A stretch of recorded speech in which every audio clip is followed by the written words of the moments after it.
Alright, prepare yourself, guys. This is Game 5. This is Anezti versus LeRagpicker. This is winner takes all. And this is Vol.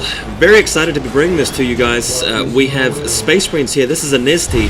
And oh no, it's Necrons again for LeRagpicker. So last time we saw this in the best of 5 for the other semi-final, Kimura managed to beat Darky's Necrons. And throughout this entire tournament, there's been pretty much a curse associated with the Necrons. Whoever gets Necrons loses. It happened to Santiago, it happened to heaps of people in the round of 16. It happened to Darky, and it may happen to LeRagpicker. But I'm sure he'll do his best. He'll fight as hard as he can to give us a great Game 5. Whoever wins this will go through to the finals, the grand finals of the VRI, to face off against Kimura. Now, LeRagpicker putting down a number of plasma generators first. I see this from decent players quite a lot. They seem to like to go for the plasma generators rather than the speed build quicker. He's sending out a Scarab. Not reinforcing that Scarab very quickly. Well, I guess it's just because it has a long timer, rather. In the meantime, Anesti's gone for the barracks and armory build with no plasma generator, so obviously going to be going for a lot of assault marines. He's upgrading the assault marines bionics, the armor upgrade. And that's going to be painful for the Necrons to deal with, unless the Necrons have some significant defense. But it is meeting a mine, so we'll take the Assault Marines quite a while to get along to the other side of the map. Now, these Scarabs look like they're going to be in position to do some decapping. Never seen that from Necrons before. Very rare stuff. And the Assault Marines chasing the Scarabs around the Space Marine base. This is quite cool because it keeps the Assault Marines away from the Necrons, and he's just sent some bait over to Anesti's base. This is nice. And not able to get any decaps, but at least he's not actually losing the Scarabs at a very quick rate either, because the units have to chase them around. So this is very cool stuff. In the meantime, we've got plenty of plasma generators going down. Really heaps of them, and he started with a few Necron warriors, so hasn't invested in the Lord. He's just invested purely in plasma generators. Really wants to get the power going before the game gets too far underway and he starts losing workers from this inevitable Assault Marine harass. Now, over at the 3 o'clock, the 4 o'clock position here, these Scarabs are just setting up for a decap, and that's going to be really cool. In the meantime, Summoning Hall going up in the background, and we've got Assault Marines coming into the foreground here to deal with the Necron warriors or probably more likely the workers. But here we go, the workers run for it. The Necron Lord is up, so nice timing here by Anezti. Nice timing here by LeRagpicker, rather. And the decap at the 4 o'clock position, so things actually starting out quite well for the Necrons. And the Assault Marines just charging, it's like herding a bunch of cows, like if they're sheepdogs or something. Sorry guys, I'm from New Zealand. But there's the Assault Marines going for it. In the meantime, we've got a squad of just a squad of tactical Space Marines following up here. Scouts ushering the Scarabs away, but the decap has been successful, just slowing the Space Marines down for a bit. Unfortunately, summoning core can't be completed yet because the Assault Marines are chasing away the Scarabs. In the meantime, that group of harassed Scarabs just hanging out for the meantime.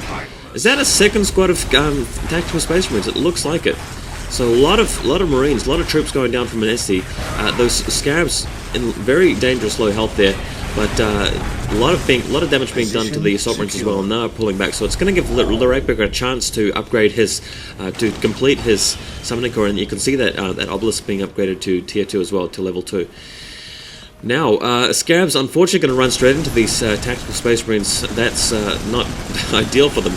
Pulling back a bit now. In the meantime, Necron Lord moving up through the map, going to move over to Space Marine territory.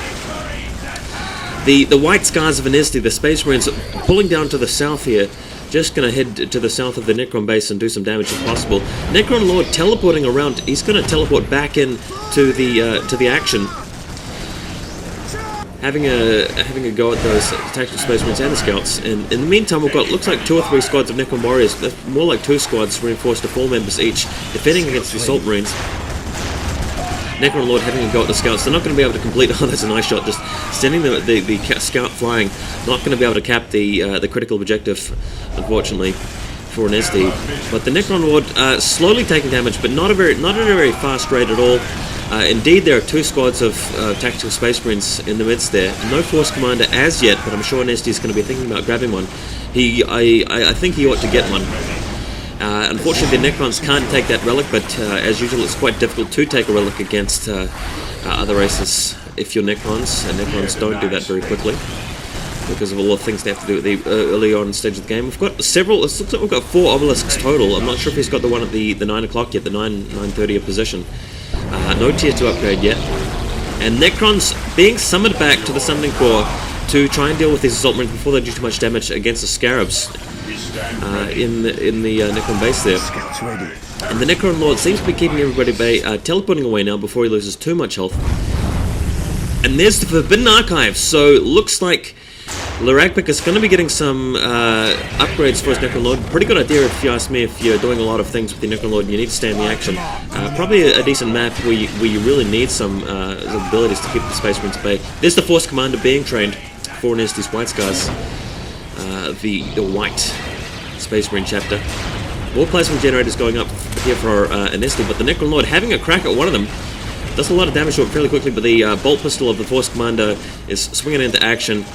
And there's, oh, I like that. There's the phase shift for the Necron Lord. In the meantime, we're getting to tier 2 about about a third of the way done to tier 2. Also getting plasma pistols upgraded for the Force Commander as well as any sergeants around. Has begun. Looks like Anezti's got the taken hold. He's got 2/3 of the criticals right now. The Assault Marines can't really find any serious damage to do. The Necron Warriors of LeRagpicker very nicely set apart. In the meantime, Scab's going to go for the decap in the middle, but they immediately stop that once they see the Assault Marines dropping in. So nothing happening there from the Scarabs. Necron Lord is out in the midfield there, but he's now having to contend with the Space Marine Force Commander, upgraded with a Plasma Pistol, so that's going to be tough to deal with. Necron Warriors pushing out here, going to have a crack at these Scouts. I don't really like the Scouts' chance of survival there if they stay around. Yeah, there's another Scout biting the dust, and a third one, so he's down to 1 Scout squad. But in the background, we've got a lot of Space Marines upgraded with Bionics and a Plasma Pistol from the Force Commander. Grenades going off on the Necron Warriors, and bam! Lots of them. Solar Flare going down in the middle of those Warriors, but too late. Unfortunately, the Necron Warriors have lost the single squad there, and there's only a few left in this remaining one, being hacked to pieces by Assault Marines. But pulling back towards the Obelisk now. The Obelisk is not upgraded, it's not going to provide too much support, and oh my god, Plasma Guns being upgraded for the Space Marines store. We're at tier 2 now for Anezti, and this is the point where you usually see an epic fail in terms of Necrons versus Space Marines, because what can the Necrons do against those Plasma Guns? If these Necron Warriors move out as they are, they're going to get shredded, and unfortunately that looks to be what's going to be happening here. The Necron Lord can't contribute to the combat because he's using phase shift. He's got phylactery going down now, so that's a little bit of extra hit points being regenerated. Necrons have sent their Scarabs in to secure a thermal plasma generator if they've got enough power later on, but now we're talking about a serious fight going on, and this is not going to go in favor of the Necrons at all. There are too many tactical Space Marines on the field with plasma guns. The Necron Lord's doing his best. Necron Warriors pushing in now. They have been upgraded with the disruption field for some time now, but against these plasma guns, it's going to be tough. So Anezti maneuvering his forces into position, trying to stay out of close combat, at least with the tacticals, and then get some plasma pistol firing. And both sides taking casualties here at a fairly slow rate, and another solar flare going down in the middle of the crater there, so all of the Space Marines have to push out. This is buying Anezti some more time, buying LeRagpicker some more time, rather, is what I meant to say. And that Necron Lord doing a lot of damage in the thick of it. He's being very careful with his hit points.